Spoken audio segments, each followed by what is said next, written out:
Hey Jim, how you doing? Good, Jim. How are you? Good talking to you today. Congratulations on the film. Thank you. How did the project come up for you? Ooh, just old school. Do you have an audition for type email?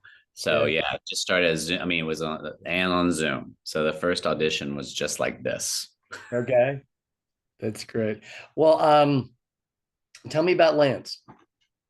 I play Lance Vespertine, who is at least in his mind, very highly skilled and an overlooked director right now, kind of in his words, stuck in the commercial world, eager to and feeling upset about the fact that Kubrick has the career that he should. And he is, I think, personality wise, there's probably a little dash of narcissism. He certainly would be probably described as a lot when he comes into a room. Very opinionated and unapologetically honest and candid about how he feels about you, Exactly. Is there any of you in the character or some of you? How was aka me. okay. No, no, I mean, I like to, but I certainly love a little dry humor in my life. I like a little so I pull, but that's just a comedic thing that I love. I certainly would never be behave like Lance would behave. I like to believe I'm not that difficult to both work with or be around. Okay. I have to ask you about your outfits in the film. Yes. I mean, Uh, Fantastic. No, I mean they were pretty much once I'd already auditioned and once I got it to put those clothes on kind of changed the game, in a way to sort of like heighten and explore your character in good ways. Um as I would never like a big hat person, but like maybe I am now because I was sporting it. I I'm a huge fan of Greg Berlanti. I mean, and congratulations on working together. I mean, is this the first time you'd worked with him? Yeah.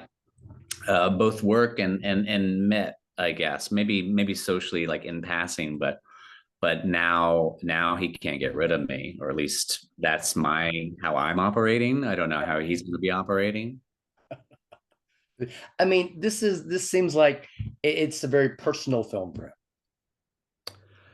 I guess so. I mean, I look. I think I won't answer for him, but I certainly know that this was a huge undertaking Mhm. in so many aspects. Not that he wasn't equipped to do this by any stretch of the imagination, but what he did was beyond what is some can even handle, in the sense Yeah. that you're balancing a movie with multiple tones that have to cohabitate. And blending tones is not the easiest thing when you're doing something that has romance. Oh, hi to the dog. It's running around. Yes, hi, doggy. You can get on that chair. Okay, but you have this romantic comedy balanced in an action adventure and drama of space. So I think it certainly elevated the Greg Berlanti game that was already strong. Exactly. Jim, can you talk about authenticity and why it's important for gay actors to play gay roles? Well, I mean, I look, I do think that we, can bring authenticity to characters strictly by bringing our own life experiences, whether that character's experience in time period, 1969 being different, far different than the period of which I'm growing up, being only 38, just kidding. And so uh, texture, yes. I mean, I think it's I would say preferable, to see that. But I think in the debate about actors, LGBTQ actors being portrayed by LGBTQ only actors, it gets a little sticky in the sense that I want the ability to play whatever, I might be challenged to play. That said, I think there's a value to an actor going into a world and researching and walking in someone else's shoes and inhabiting that and bring themselves. But I think there's a beauty and texture that is added when somebody who has a more familiar path in that character. But I think that both can be fortuitous for the piece. Yeah. This cast is obviously loaded, but a lot of your scenes are with Scarlett. Can you talk about working with Scarlett? Not to get mushy and just say positive things because that's all I have, but it was kind of a little big piece of heaven. I didn't know Scarlett at all. I didn't know Channing, but they make a wonderful impression from the get-go. But I think even more impressive to me in Scarlett was her penchants for bits and a little caustic wit that I found completely enjoyable, and also just set the tone, which is not always the tone that's there, which is the joy of what we're doing. Hours can be long, but it was like a playground with her.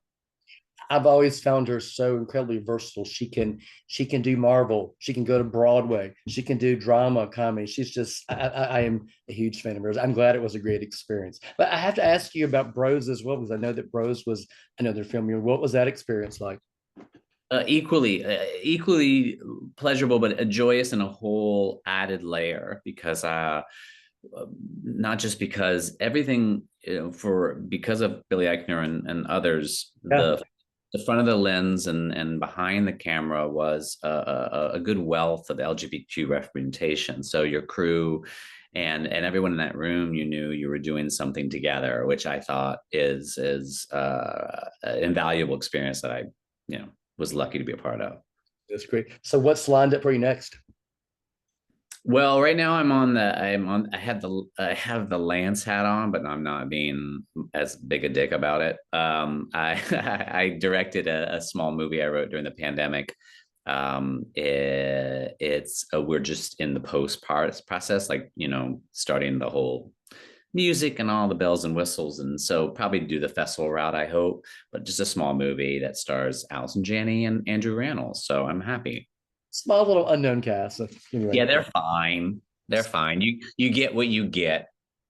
it has been an absolute pleasure. Thanks so much, Jim, and congratulations on the film. Thank you, Jim. Take Lovely care. to meet you. Nice to meet Bye-bye. you. Thanks so much. Thank you. Everybody.